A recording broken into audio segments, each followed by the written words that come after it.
So panels is a pretty popular module. Thank goodness I have a pop filter on this microphone. And it's popular for a good reason. What it does is take configuration that normally can be found sort of scattered throughout Drupal. You know how we used context in order to decide where we were going to display certain content. We used the display suite inside of the manage display structure for a node type to decide how to lay out fields in a particular view mode.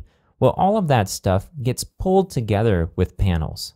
We can still use custom view modes in panels, so we're not necessarily doing completely away with display suite, but a lot of what display suite offers in terms of layout is also offered by panels. And what context offers us, the ability to decide when we're going to show particular content in what places on the page, is also provided to us through panels. So it brings in various configuration pieces into one interface.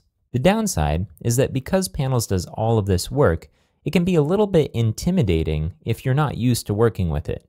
But the goal here is to make it a lot less intimidating and let you use it as a tool when it's appropriate instead of passing by it because it's too complicated.